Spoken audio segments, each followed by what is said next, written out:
Healthy Living with Chef AJ. I'm Chef AJ, and I'm very excited to interview tonight's guest, Dr. Joan Ifland. Dr. Joan Ifland is the founder and chair of the Refined Food Addiction Research Foundation, and she is also the author of a wonderful book that I have read several times and recommend to all my clients, which is called Sugars and Flours, How They Make Us Crazy, Sick, and Fat. Dr. Ifland has been teaching both professional and lay audiences about food addiction since 1996.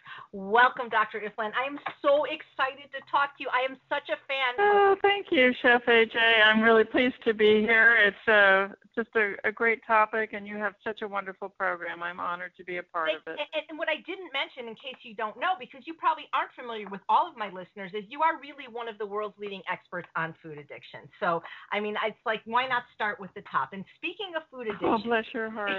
well, you really are. And I can tell just from your writing how, I mean, you really know your subject. But before I even ask you who you are and what you do, even though I know, we mentioned the word food addiction. And I have to start off by saying that there are people out there that don't even believe it's real. They say, well, there's no such thing. You can't be addicted to food. You have to eat. So how do you define food addiction? Well, just like you would divide liquids, beverages, into two categories, alcoholic and non-alcoholic, and nobody has any problem with that because it's just a familiar concept. You can also divide food into those two categories. So you have addictive foods and you have non-addictive foods.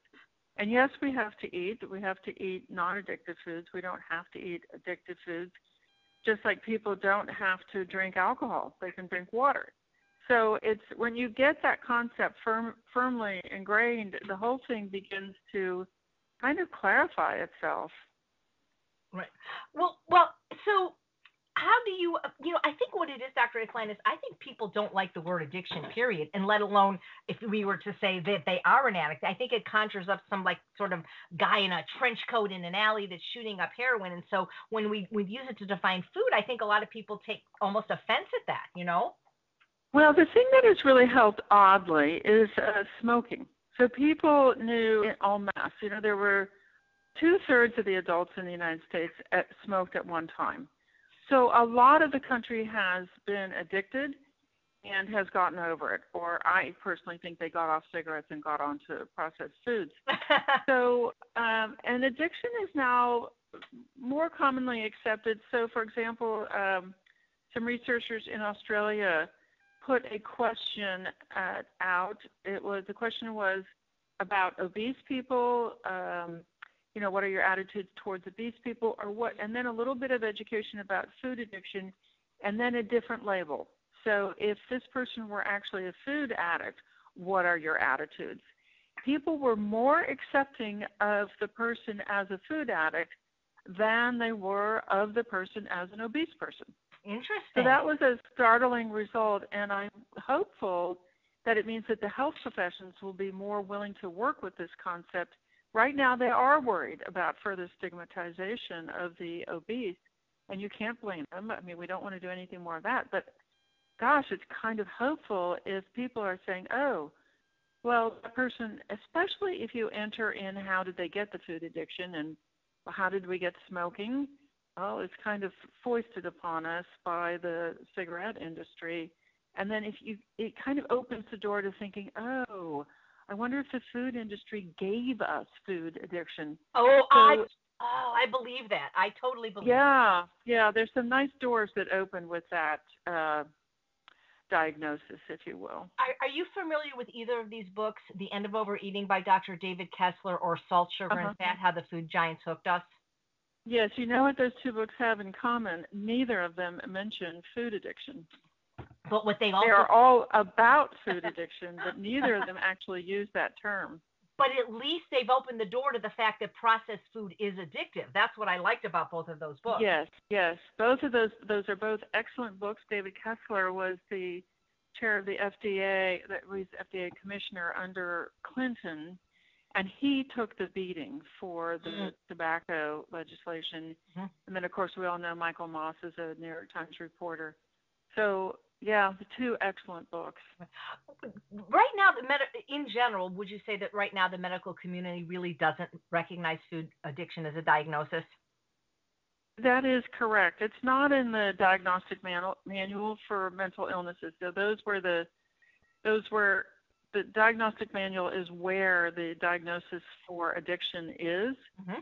And there are now diagnoses for caffeine intoxication withdrawal, anxiety related, and sleep disturbance related. So those are the first. I mean, caffeine isn't a food. Everybody knows that caffeine is not a food. It's a drug. But it's a drug. So those diagnoses are now in the DSM-5, which I think is a great step forward. But no, the other foods, the other addictive foods, are not in the diagnostic manual yet. Now, you mentioned at the beginning that there were addictive foods and non-addictive foods. And if that's the case, and I believe it is, our ancestors didn't suffer from food addiction because they weren't eating, processed food or refined carbohydrates. These foods did not exist in, Paleolithic times, for example. They're very recent in terms of the whole history of mankind. And they don't exist in nature today. They're not natural foods. No, these are, so if you look at the processes by which drugs are extracted from plants, they're extracted, they're concentrated, they're separated, they're made into crystals, they're made into powders, or they're made into a liquid. They are fermented, they're distilled.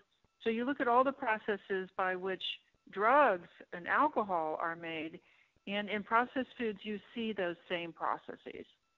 So, yeah, I think we're taking common plants, and normally if we were only exposed to them a little bit, we wouldn't develop the addiction. Mm-hmm.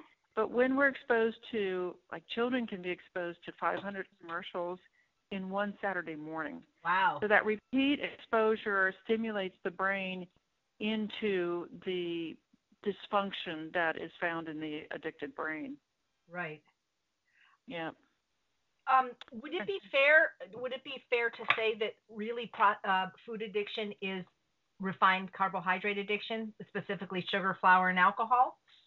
No, in my opinion, there are 6 categories of addictive foods, and they have slightly different characteristics. So, for example, sugar has been shown to activate the dopamine pathways. It's the best studied, quote-unquote, food, and people generally accept that sugar is an addictive substance. Mm-hmm. Now, it hasn't really been demonstrated in people, but it's been extensively demonstrated in rats.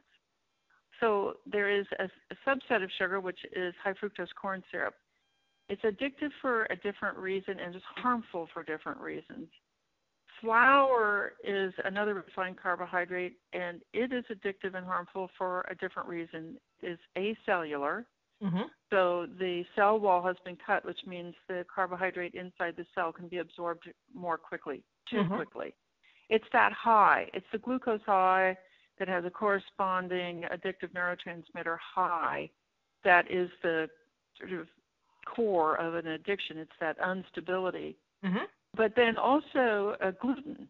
So gluten has a gluteomorphine, which has been isolated and does appear to be mood altering. So you have a number of different refined carbohydrates there. Dairy is a separate category. Yes. Excessive salt is a separate category. Processed fat is another category, and then caffeine. Wow. So you have sweeteners, flour, salt, processed fat, dairy, and caffeine as the 6 major categories of addictive foods, in my opinion. That's amazing. Well, and I happen to avoid all of those things, which I mentioned to you earlier that for different reasons I work for Dr. Alan Goldhammer, True North, and everything that you say is an addictive substance that you are abstinent of, he is too. So it's so great that even though I didn't know that these things were addictive for other reasons, I was told to avoid them. You mentioned that they're generally people accept that sugar's addictive. And I remember the first book I read on sugar addiction was, I believe, written in the 50s by William Duffy, and it was called Sugar. And even though people maybe still eat sugar, I don't think people would ever say it's a health food. They know it's bad, but that they're addicted and they eat it. But what surprises a lot of people, Dr. Ifland, and the name of your book was I bought your book because I was buying something else on Amazon, and it came up and it said, people that buy this often buy this.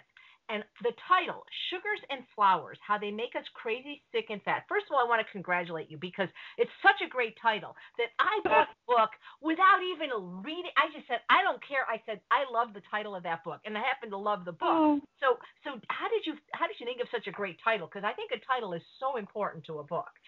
I tell you, I can remember where I was sitting. I was driving along in my car, and I thought about all the emotional problems that had gone away and the behavioral problems and the thought patterns and the belief systems, all this negativity that had gone away since I had gotten off of sugars and flours.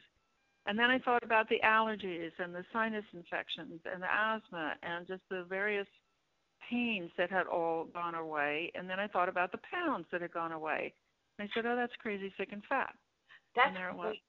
And so, when I work with a client, I mean, I've always known sugar was bad too. I've been abstinent since, I remember my date, July 6, 2003. But other people have a hard time accepting the fact that flour is bad for them and giving it up. And, people almost accuse me of being un-American because, flour, after all, is what we make bread out of. And bread, everyone knows, is the staff of life. And so I'd love for you to talk a little bit about this whole flour and gluten thing, because they'll believe it with sugar and they'll believe it with alcohol, whether they drink or not. They'll believe even if somebody can have a drink, nobody's going to argue that alcohol is not addictive for some people. But when it comes to bread and flour, people are like, they just want to fight me on that, and I tell them, Well, it is refined carbohydrate, and a number of things have changed since biblical times. So one thing that's to me, it's of great interest is this is got to give my source here, but I just Googled the translation of the word bread in the Bible, and it popped right up that another translation of that word is nourishment. And what is so interesting, if you take the Bible passages that have the word bread in it, and you put in the word nourishment, suddenly those passages become, to me, personally, more meaningful, richer, broader, more applicable. It's a kind of a neat thing to do. So in biblical times, if they made quote unquote bread, and I don't think even they weren't not trading something like we think of bread, they would use that word even for beans.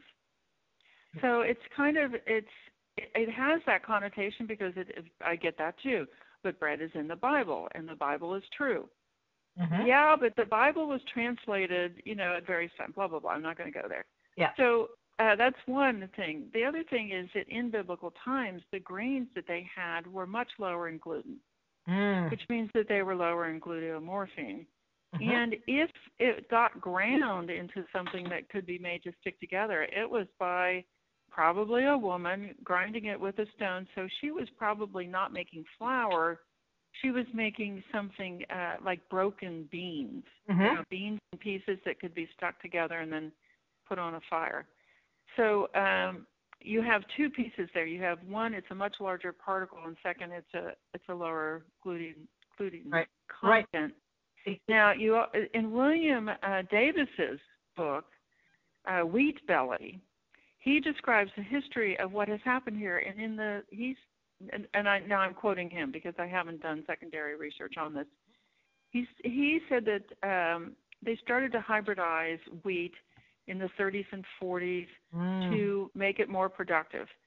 So they made a stalk that had many more kernels on it.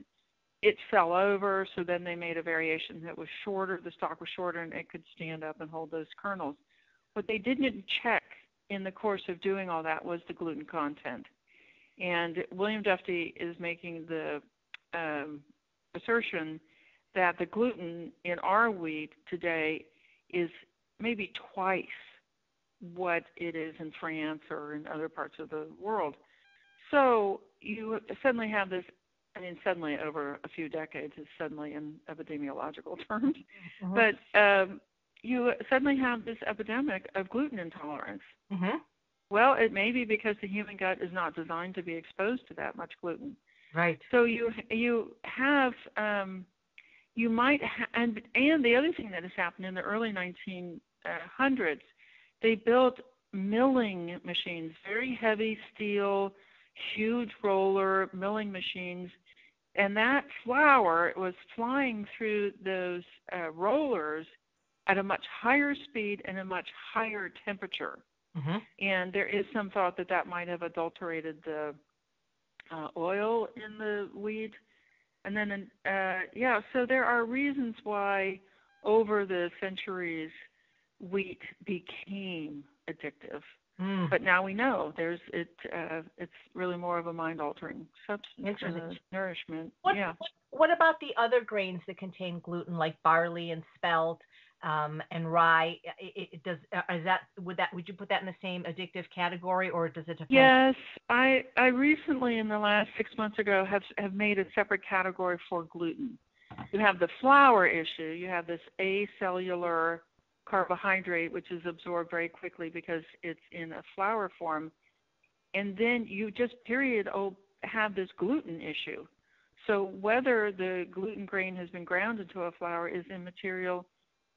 We took it out of Victory Meals. You know, I have this little prepared meal company in Houston, it's designed to treat food addiction, but we don't market it that way. But it works terrific.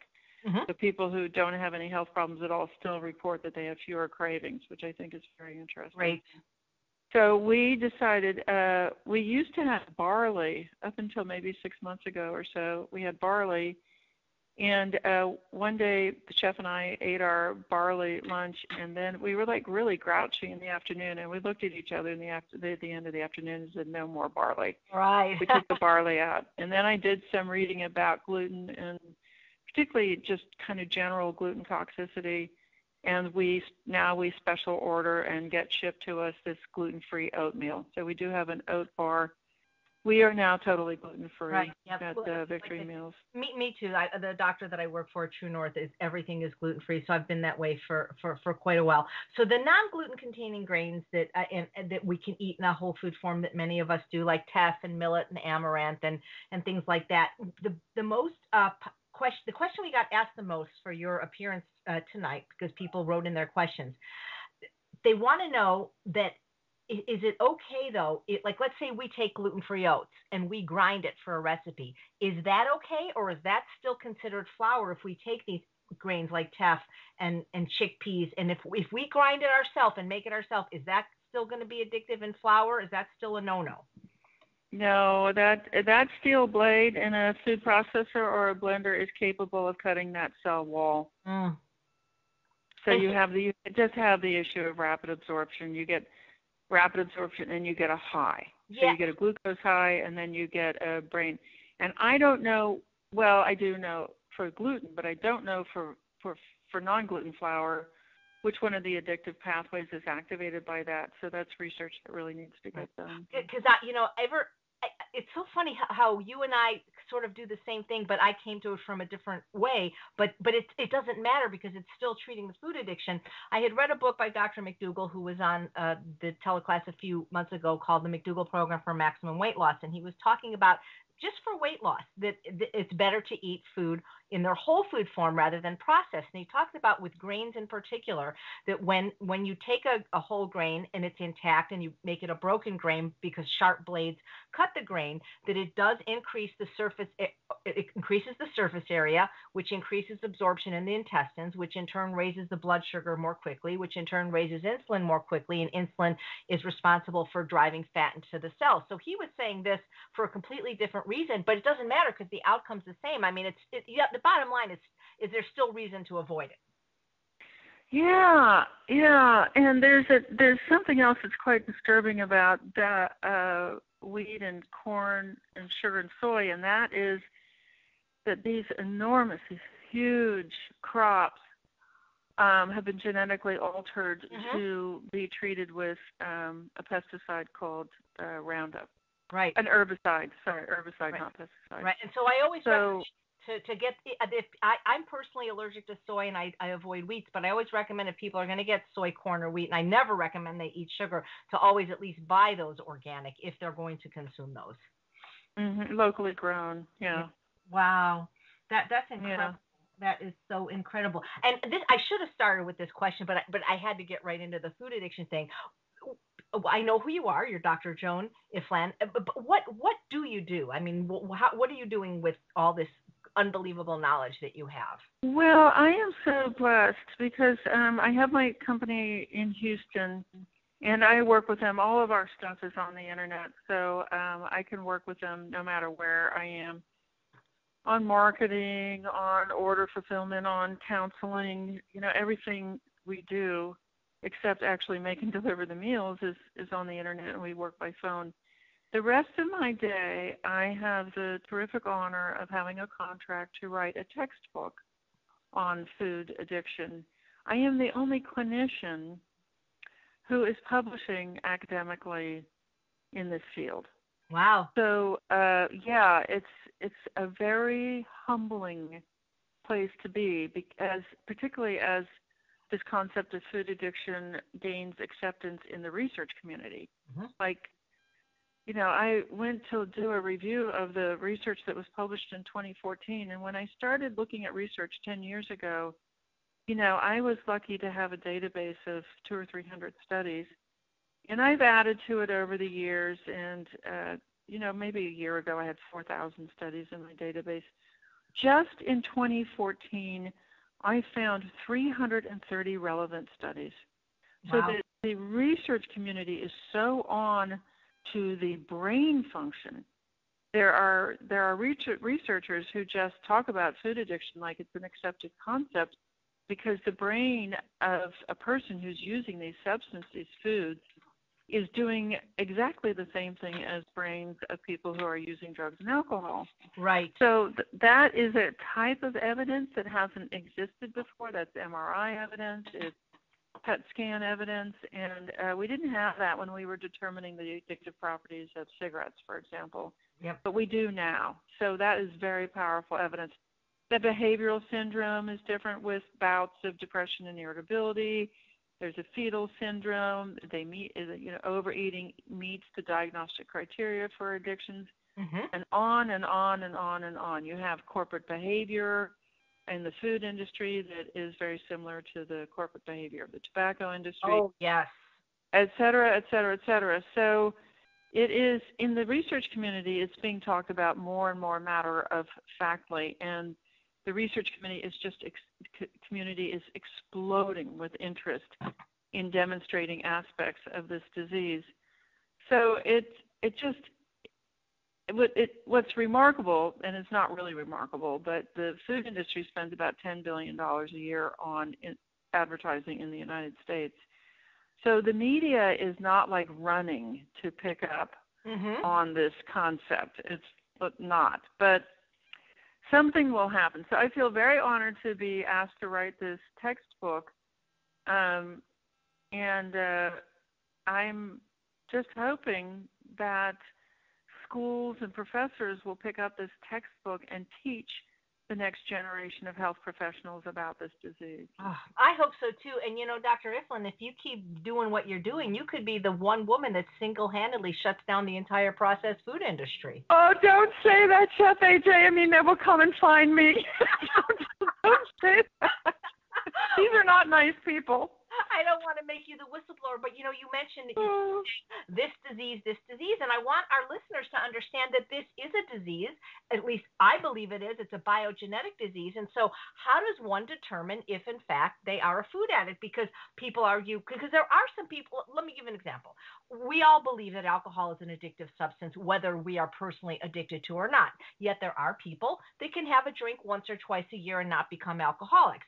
Similarly, I'm sure we all know people that can eat a rich dessert or have a piece of bread and not seem to suffer the way those of us with this disease suffer with the obesity or the disease. So how does one decide or determine if they are a food addict? Okay, so I'm going to give two answers to that. The first answer is there are diagnostic criteria. And in the diagnostic manual published by the American Psychiatric Association, there are 11 criteria. And what those criteria are doing is measuring loss of control. Mm. So what's really interesting to me is that 3 of those criteria are quite common. And I keep going back to the tobacco experience. 2/3 of adults smoked.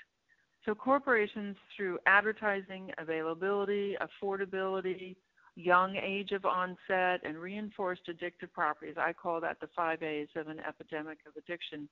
Corporations can manipulate that to the point where they could get 2/3 of American adults to do something that was phenomenally harmful. Wow, incredible. So it's not, and 2/3 of the country is overweight or obese. And yes. I think those measurements are way too stringent. It's probably people who are in serious trouble about their weight is probably, maybe 25% of the country. People who are moderately overweight are not in trouble. And I really want to start trying to get acceptance of that concept. It's much more dramatic for the media to say, 2/3 and blah, blah, blah. But of the people who are actually in trouble, maybe it's 25 or 30% of the country. Anyway, so those diagnostic criteria include things like unintended use. So you think you're going to eat one and you eat the package. Or you wake up in the morning and you say, today I'm going to be really good, and by 10 o'clock you're ordering pizza.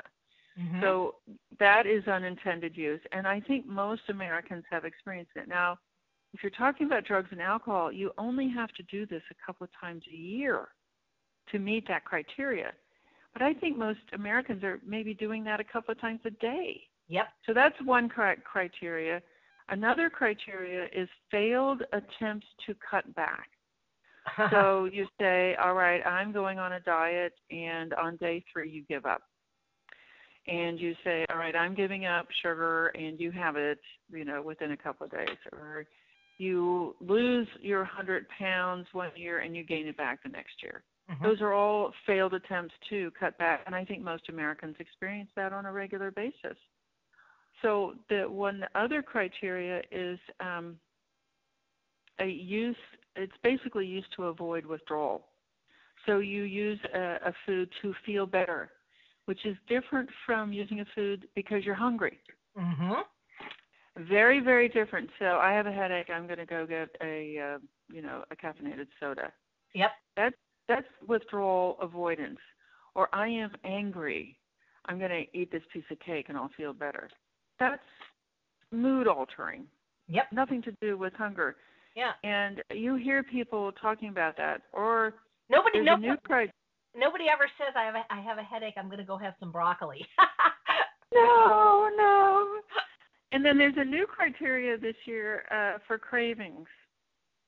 And most people I've ever talked to have cravings. You say, well, what do you crave? And they'll answer. They'll say, I crave chocolate, or I crave a donut, or I'm sorry, I don't even like to talk about these foods by name, and so most people have cravings. So when you look at, you only have to meet 2 or 3, I don't remember now exactly how many criteria, in order to be mildly addicted. So if you can addict 2/3 of the country to cigarettes, across a range of severity, from the person who has a cigarette at a social event to the person who's smoking 2 packs a day. We also have that range of severity around processed food abuse. And you can have mildly addicted, and then you can have all the way up to very severely addicted. So that's how you know. If you really want to be straight up about it and follow the rules and use the knowledge that's created, which we always try to do, we're trying to build a foundation on the drug and alcohol body of research. And so we're always looking at, so how does this behavior, this use, these psychotropic properties, how does that match up with drug and alcohol abuse? And so you have those criteria. And we are working on a website to let those criteria be so that people can self-test on the internet. And we have to jump through some hoops with approval for research, et cetera, before we can publish that website. But that is a huge goal of mine, that for people to be able to easily and reliably and validly, according to all the scientific rigor, self-test for food addiction. I think even without a self-test, I think people sort of know also. They do. whether they want to admit it or not. You know what's interesting, because you had mentioned, one of the criteria, if you say you're going to eat one and you eat the whole pack. People, I don't think they're quite accepting yet in general of this whole term food addiction, because when I think about it, I personally do not drink alcohol. It's not that I've never drank it. I tried it in college. It made me sick. It made me throw up. The doctor said, you have some kind of gene. You can't even drink. Right. Don't drink. You were lucky. I'm very lucky because there's obviously addiction in my family in all other areas. But so I personally don't drink alcohol. I have friends that are alcoholics in various stages of recovery. And yet, even though I don't drink, I would never say to them, well, come on, just have one drink. What's the matter? Right. You can't just keep yourself away from the bar. But people that aren't food addicts, they'll say to people that are overweight or obese, or people that are out of control with things like sugars and flours and things. And I hear this all the time. And they'll say, well, just be like me. I just have one cookie. Can't you? Yeah. They just, because you're talking about a brain disease, a biogenetic disease, and people that don't have it don't seem to have a lot of respect and tolerance for people that do. That would be as insensitive as me as saying to my alcoholic friend, what's the matter? Can't you just push yourself away from the bar? And yeah, it's ignorance. This is not a lack of will. This is not somebody this is a disease. It's a mental illness. If we ever get a diagnosis, it will be in the diagnostic manual for mental illnesses, where the other addictions are. It's very discouraging, because food addiction is a very difficult disease. Addictions in general are very difficult to treat. They're relapsing diseases. They come back easily, depending on severity. And food addiction is the only addiction that asks the addict to go into intensely triggering environments. So if you've eaten abused processed foods in your bedroom, your living room, your kitchen, which is where people tend to binge, those are now place triggers. So the brain has this ability to associate places, people, things, sights, sounds, smells with the usage, and that triggers the release of all those craving chemicals in the brain. So if you're a smoker, you're not required to go into a cigar bar to get your food. Yeah. And if you're an alcoholic, you're not required to go into a bar to get your food. Right. You can't avoid it, because everywhere you go to the hardware store to buy a hammer, and they sell M&Ms at the cash register. You bet. Good business. Yeah. So food addiction, I'm just working on this concept right now in a paper. I think we need to pre-treat food addicts to restore. Now, the good news is that all these unstable pathways in the brain, which not only include the craving pathways, but also restraint, the part of the brain that says stop, that part of the brain is not working during a craving. So one researcher who's looked at the whole brain during a craving says the concept here is that the craving pathways, there are 5 major craving pathways, pull so much of the energy, maybe it's the blood flow or the resources of the brain, into those craving pathways, that the rest of the brain stops working. Clearly not automatic functions, but the restraint center, the inhibition center, decision-making, memory, learning, satiation. So those centers just literally stop working, and you lose your mind. I mean, you lose those capabilities. So the first thing we have to do in treatment before we can even talk to people about food at all is stabilize that, so that you can talk to them about food without kicking up a craving. And so it's a process of reconditioning. Just like Pavlov was able to extinguish the salivary glands in the dogs salivating at the sound of a bell, he disassociated food from the bell by ringing the bell with no food over and over and over again, and then the dog stopped salivating at the sound of the bell. So we have to disassociate these craving responses from non-processed foods, I think, before we can even ask a food addict to learn how to work a food plan. Well, so it's different. Is there okay, like, do people that have food addiction, is there a gene for it? Like, can it be tested like when they're younger? And so like my understanding is like alcoholism is genetic. However, if even if you have the gene for alcoholism, if you choose not to drink, you then do not become an alcoholic. So even if we had this gene for food addiction, and for some reason we were lucky enough to be born into Dr. Goldhammer's family, whose children never ate any of these things, we would not become food addicts. Yes, you're talking. So here's the thing that somebody gave me this analogy. Genetics loads the gun. Diet and lifestyle pulls the trigger. My favorite. Exactly. Yeah. Exactly. Environment pulls the trigger. So you can have. I mean, people have genes for all kinds of things, all kinds of terrible things, and they just never get into the right configuration of environmental factors to manifest the disease. Right. Like if one of the doctors I'm friends with always, I mean he does, it's funny, but it's not, but he'll say, because he'll see a lot of food addicts or people that just can't seem to lose weight. He goes, we'll lock you up in a prison in Cuba and you're going to lose weight because all you're going to get is rice and beans. You're not going to get these foods. You're not going to get into trouble. I want to go back to sugar just because people, I really believe, thanks to things like The Hunger Fix by Dr. Peak and the movie Fed Up, people are really understanding that sugar is deleterious to our health, that it is addictive. Americans eat something like 150 pounds per person per year. You and I aren't eating any, so somebody's eating our share out there. Right. That's like right. That's like a half a pound a day. But one of the things because I say this to people, they don't believe me. If the doctor says it, maybe they'll believe this. And I know this is because addicts like to bargain, addicts like to argue. So what people like to say to me, Dr. Ifland, and I'm a recovering pastry chef, so I know a lot about different kinds of sugar, but they'll argue that their sugar's not as bad. So for example, if it's agave or if it's barley malt, or now the big thing is coconut sugar because it's natural and it's less refined. But sugar is sugar, right? Yes, and in the food addiction recovery, we don't use even high sugar fruits.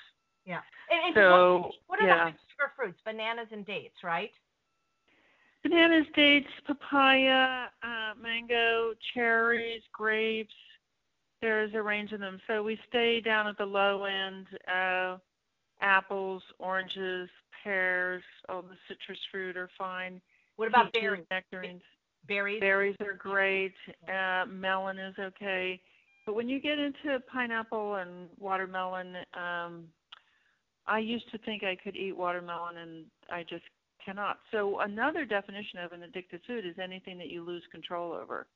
Right. So if you're planning to eat that one piece and somehow you eat 10 pieces, no matter what that food is, that's a binge food, and it needs to get out of that food plan. And that could be a unique thing. I mean, like, for instance, what might be a binge food for you or addictive for you may not be for me. Would that be correct? It's not everything would be the same. Well, because of the difficulty in treating this disease, and I've thought about this so much, there are two ways to think about this. One, wouldn't it be great, because we live in a culture that's saturated with these foods, if we could have some sometimes? And then so would it be easier if we could have some sometimes? If we had some safety net that was so strong that we could just fall back into it, go through withdrawal, and be immediately back in recovery, which is kind of delusional. Mm-hmm. The other way to go, and to me this is the safe way, quote unquote safer, easier way, is to do a very broad range of abstinence. So you get all 6 of those categories out of your house, out of your car, out of your workspace. You never cook with them. When you go in the grocery store, you don't even look down those aisles. You keep your eye on the list. You have your earplugs on. You're trying to insulate yourself from that intense queuing in a grocery store. That biochemically is much easier because you're much, much more stable. But when you interface with the culture, and now not only are you not having sugar and flour, which people are beginning to accept, but you're not having dairy, and you're not having fried foods, and you're not having caffeine. So you're opting out of greater and greater parts of the society. And you were talking before about people trying to pull you back in. tribes do not like to lose a member. So you hear stories all the time of family members sabotaging the one family member who's trying to clean up her diet. Tell me about it. They don't like that. Yeah. It's like the old analogy, the minister of the church I used to go to, the Reverend O.C. Smith, who was famous for the song God Didn't Make Little Green Apples. He used to do the analogy of when people would catch, I can't remember if it was crayfish or crawfish or crabs in a bucket, if one of them was smart enough to figure out how to step on the other ones to climb out to safety, the other ones would drag them down to their certain death. Right. And right. That's what a lot of our friends or family are, and a lot of them are pushers. And it's yep. like people don't like it when other people get sober. Yes, no, they don't. And the most threatening thing to an active addict is to suggest that he or she stop using, because the terror of withdrawal, or often what people think is that they will continue to have the cravings and they won't be able to do anything about it. So they're terrified. If somebody manages in their circle to stop using, then they begin to reflect on themselves, oh, well, maybe I should stop using, but no, that thought is too terrifying. So they do try to pull the person back into the addiction. And, you know, of course, the most absolutely tragic example of this behavior is people with dependent children. This is a whole other aspect of this disease that does not exist in other addictions. I just looked at a study published in 2014 that showed these addictive properties in the brains of 2-year-olds. Wow. And that is really disquieting. It's incredible because, you know, I go to Costco a lot because Costco sells an amazing array of organic fruits and vegetables, both frozen and fresh. And, you know, they have that deal where, like, I think for $1 you get a hot dog and free soda refills. And I see these, like, morbidly obese parents with children. They look to be 2 years old, but they barely fit in the basket because they're as wide as they are tall. And they'll get their Coca-Cola. And then they'll pour their Coca-Cola into a sippy cup for their 2-year-old and get the refill for themselves. Now, if that mother was giving the kid cocaine or heroin, Child Protective Services would take it away. Right there. Yet we know now from brain scans and MRIs, awful. sugar is more addictive than cocaine and heroin, and yet it's completely socially acceptable. And I think, Dr. Ifland, one of the reasons this is such a hard addiction to treat is not only just because you mentioned the environment, it's going to be there. It's other addictions don't require you to be in the environment, but food addiction or eating these kind of foods that are very bad for us, it's socially acceptable, it's readily available, and it's easily affordable. I mean, you know, people that are addicted to, you know, OxyContin, it's not readily available, socially acceptable, and easily affordable. So it's not the way it is. I mean, they put sugar in everything from baby formula to geriatric formula and cigarettes. And I get so mad about sugar because, I mean, I'd love to get your address and send you my book, but my story, a lot of the listeners know, is I was a sugar, even though I was vegan, I was a sugar addict till I was 43, and I ate no fruits and vegetables, and not only was I obese, I was almost 200 pounds, but I had the beginning of colon cancer, and sugar pretty much ruined my life, and since then I've met a lot of people who not only lives have been ruined, but have lost family members. I've lost two family members to food addiction, and I've actually now heard of people that have actually committed suicide because this is a disease, and it's a serious disease. And I just thank you so much for the work you're doing, because you know you're like the Rosa Parks. I mean, you know, you're just letting people know. And when your textbook becomes available, even though it sounds like it's going to be for academia, I hope that us regular people can buy it. You know, because it's I am really intent on writing this textbook in plain language. And yes, you have to put in hundreds of citations, and you have to document everything that you say. But I like writing in a methodical, clear language. I have another writing style for books that are going to be popular books. But for this, I would like this textbook to be in plain language, so that anybody could read it. Yeah. Have you ever seen the movie Flight with Denzel Washington? What's the name of the movie? Flight, Flight, with Denzel Washington. You know, I will tell you, in my opinion, television is an enormous food addiction trigger. Wow, this is a film though. Does it make a difference if it's a film? No, and I'll tell you why. Because the people generally in films are underweight, and it triggers fear of famine. That's very deeply ingrained in people. Stress is another addiction trigger. We see that the stress pathways in the brain are interwoven with the craving pathways. So stress is a recognized craving trigger. And when you see underweight people, it doesn't come to consciousness, but a very deep-seated fear of famine is activated, and that activates the stress pathways. Movies in general have stressful themes. I mean, that's what it's about. There's some kind of crisis. You resolve the crisis. That's the movie. Mm-hmm. So I don't own a television. Wow. And I never go into a movie theater because movie theaters are intensely triggering. You have smells, you have sights, you have that very aggressive advertising before the movie.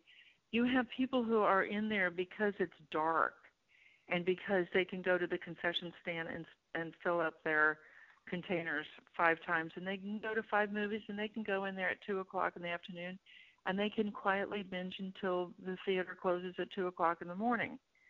So that is it's an intensely engineered environment. You know, the theater does not make money off the film, make money off the film. They make it off the popcorn.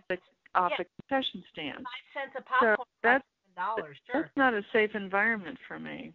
But you know what, AJ, I got off the topic. What was it about the movie that you were? Yeah, no, that's okay. I know. I like hearing what you had to say. It's just I watched it on Netflix because it helps me write my book.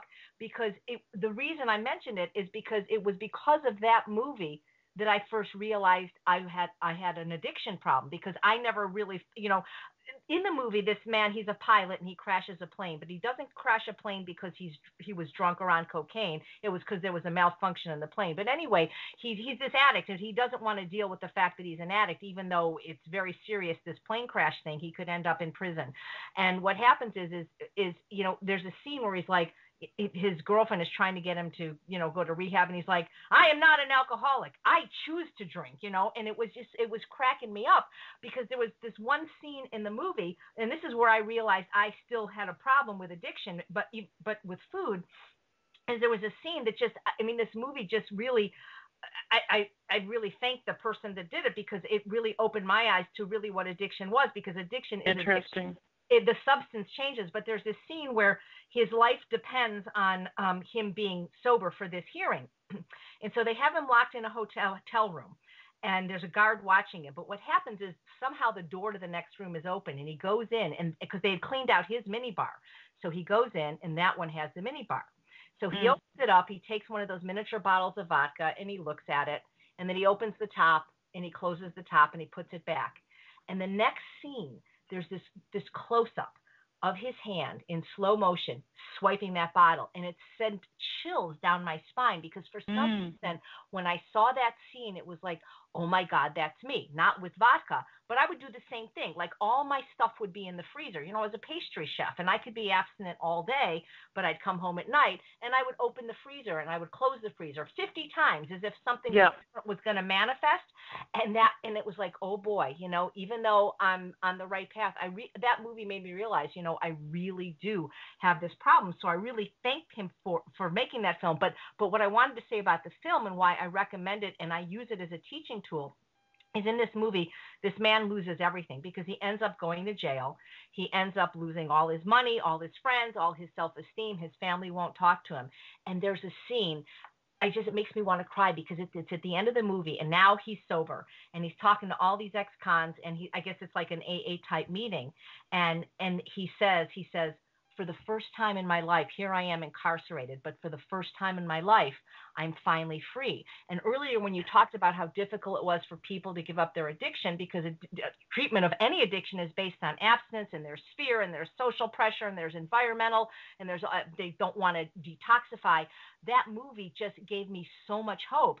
And as somebody who has come to the other side, all I can say to all those people listening, whatever their addiction is I have to tell you, as somebody who ate sugar sugar every single day for 43 years, mass doses of Coke Slurpees with extra vanilla syrup and every kind of candy, cakes, cookies, pies, and ice cream, even though it was vegan, and Dr. Pepper big gulps. The freedom from addiction, whatever it is, feels so much better than the addiction ever did. And that's why that movie just gave me so much hope, because when I saw it, it was like, that's what I want.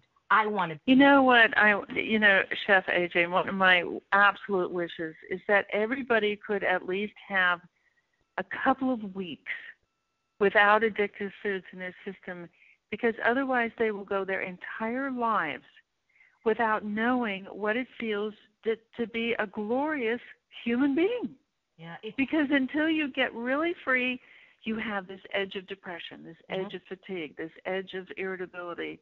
I almost called my book The Freedom Plan, because you're free from disease, you're free from mental illness, you're free from behaviors that you don't want to be engaging in, you're free from the excess weight, et cetera, et cetera. So you just described so eloquently, what it is to be an addict, but the origin of the word addiction is the same as the origin of the word dictator. Interesting. Yeah, addiction. So it's in the state of being the subject of a dictator. And that's what it's like. Well, it does rule your life. That's the thing. But I just, it's so funny because I'm going to be interviewing, your colleague and possibly your friend, Dr. Nancy Appleton, who wrote Suicide by Sugar, one of my other favorite books. And on her website, she has 143 diseases that are linked to sugar and a scientific citation for every single one. And I thought I was going to be interviewing her this week. It was postponed. So I read it and I looked at it. And I mean, I'm disease free now from every disease. But when I was in my addiction, I had like, there was all these things I had that regular doctors said, well, okay, well, of course you have asthma, and of course you have ADHD. All those things. Once I gave up sugar, all these diseases went away. It was like a miracle. Went away. Yeah. But the way I feel in my brain, it's just you had mentioned cravings earlier, and one of the things I learned from Dr. Goldham, or was it Dr. Furman, I believe, who says cravings are always a sign of addiction. When you don't have an addiction, you don't have cravings. Sure, I get hungry, and maybe, I like Brussels sprouts better than okra, but I don't care. I mean, it's like now food is just fuel to me. And sure, I have, I might like one thing, when I'm hungry, I eat. Food is just, it's just nourishment, like you say now. It doesn't matter what I eat. I eat when I'm hungry, and just like I say, and, now I'm skinny, and it's not just about being skinny, but it's easy because the obesity, the overweight was a symptom from the addiction, not the other way around. Once the addiction Correct. is cured, the disease is not obesity. The disease is processed food abuse and addiction. And the truth is look, I don't want to be overweight or obese again. I really do enjoy. I mean, I'm now for 3 years, and I'm not going to lie, I enjoy it. But even if it meant being heavier, to have the freedom from the addiction and have my brain feel the way it feels, it's worth everything. And I wish people could just understand that. I think we should start a campaign where people will ask people just to do this for 2 weeks. I usually you can always go back. Just with that argument, you can always go back. If you don't like the way you feel, if you'd rather use, you can always go back. But for 2 weeks, get it out. I actually asked them for 21 days, and I run 2 lifestyle programs in Los Angeles, the Unprocessed Challenge and the Ultimate Weight Loss. And I actually asked for 21 days. And that's what I was saying. You can always go back, but at least give it a try. But I understand it's hard for people. Now, we know this sugar's bad, in my opinion, your opinion, and according to scientific research. But then what about these sugar alcohols like xylitol and erythritol? Well, when you see how easily the addictive pathways are ignited by a concentrated sweet taste, you're pulling yourself back from a cliff. This is the analogy I like to use. So when you're in the addiction, you're at the edge of a cliff, and you're falling over the cliff all the time. You're not functional, and you never know when you're not going to be functional. You climb back up and try to regain control of your life, and then you fall over again. So what I think we want to do when we recover from an addiction is we want to get way, way, way far away from the edge of the cliff. The edge of the cliff representing relapse, and safety representing being represented by being inland, away from the cliff. So the things that drive you towards the cliff, towards relapse, towards uncontrollable cravings are intense tastes. Yep. Are on that list. Yep. Exposure to cues is at the top of the list, but any kind of an intense, calorically related, even if it doesn't have any calories in it, your brain doesn't know that. Yeah. But when that intense taste or the sight of something that has an intense taste can trigger that craving, I want to get all of that out of my life. I want to get all of that out of my life. I want it to be out of my house, out of my car. I don't want to drive past places that sell that stuff. I mean, when I was doing my doctoral internship, I got off the highway at an exit that had 21 fast food outlets. It only took 5 or 6 passes by all those outlets before one day I had a vivid taste in my mouth of one of those horrible products. So I just started getting off the highway and exit early and taking the back roads to the place where I had my internship. So the idea is that you want to stabilize your brain. That is the goal. It's not weight loss. And it's not get your blood pressure down, and it's not cholesterol. All of those things will fall out of, they will cascade from stabilizing your brain.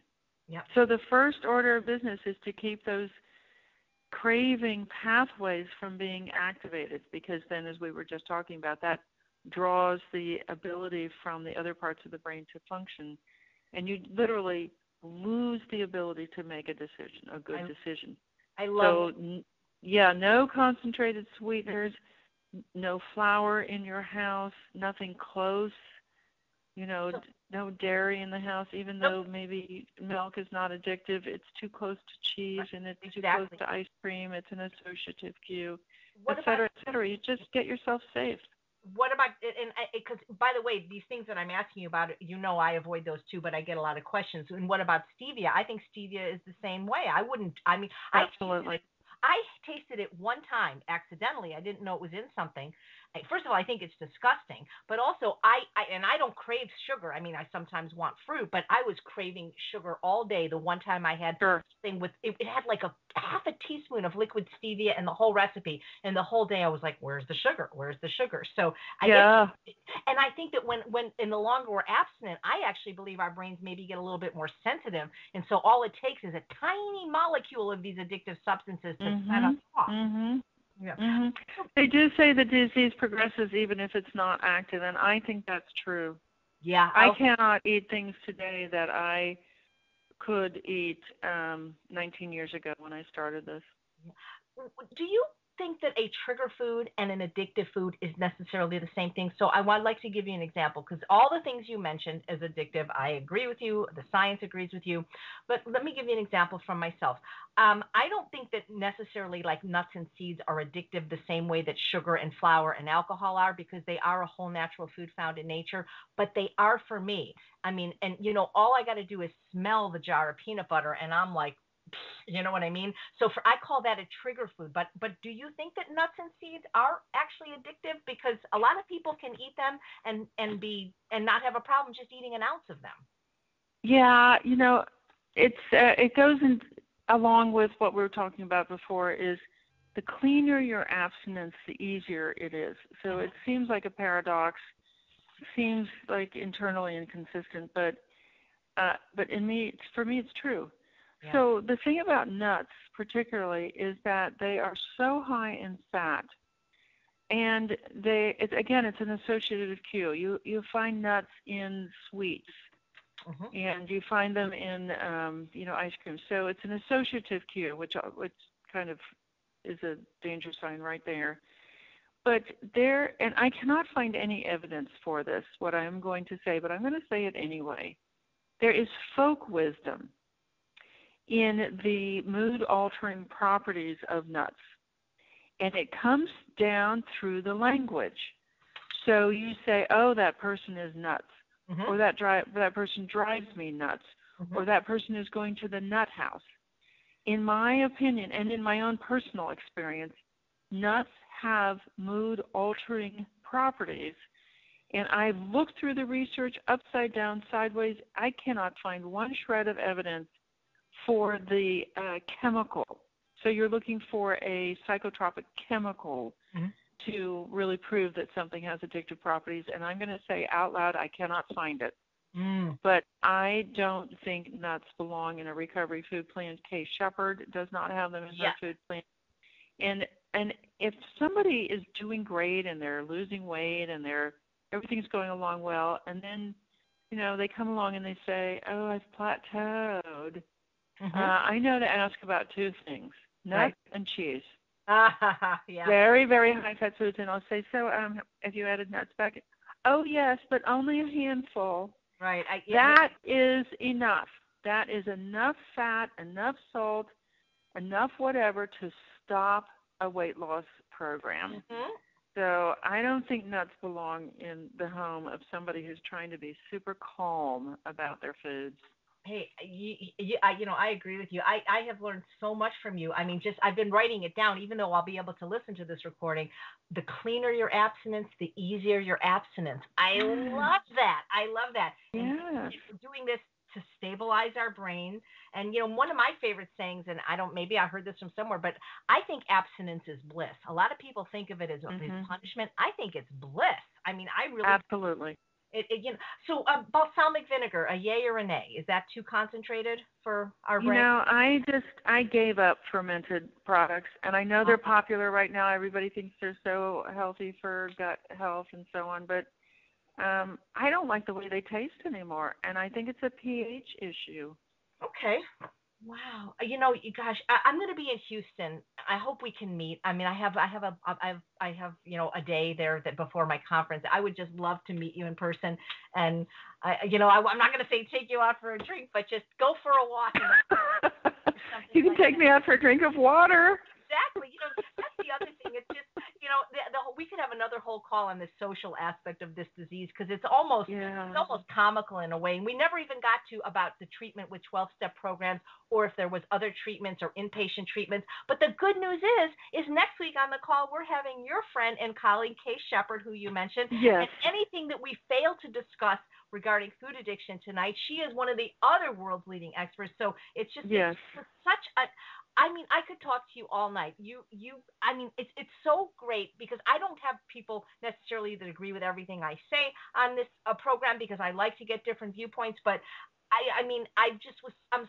it just makes me, even if I wasn't abstinent, just talking to you makes me want to be, because you're so passionate about the subject and you're so knowledgeable. It's not just, you really know the science, you know the research, and thank you so much for being on the call and for what you do. Thank you for having me. It felt like 5 minutes, and we'll have the recording available if you want to, you know, share it with your people, because I think. Yes. Please put that up on Facebook if you wouldn't mind, and I will share it to my page. And I was a little bit late sharing about the call today, but there are a lot of people who can't really read anymore, right? Because their ability to focus has gone. That's another one of the consequences. Right. But they can listen. Sure. So I would be grateful if you would post this. Right. As soon as my husband is able to get it up, and I'll even be happy to make you a copy of his CD, because this was so good. I mean, I'm not going to do this, but this was so good we could sell this. That's how good you were. So thank you so much, and I hope to meet you in Houston. I look forward to reading your new book. But if you have not read Sugars and Flowers, How They Make Us Crazy, Sick, and Fat, it is a must-read. You can get it on Amazon. It's a great book. And thank you, Dr. Ifland. And thank you all for listening. I'm Chef AJ. You're listening to Healthy Living with Chef AJ, and I make healthy taste delicious. You can go to www.eatunprocessed.com for more information. And remember, abstinence is bliss. Good night, everybody. Thank you so much, Dr. Ifland. Thank you, Chef AJ. Good night. Good night.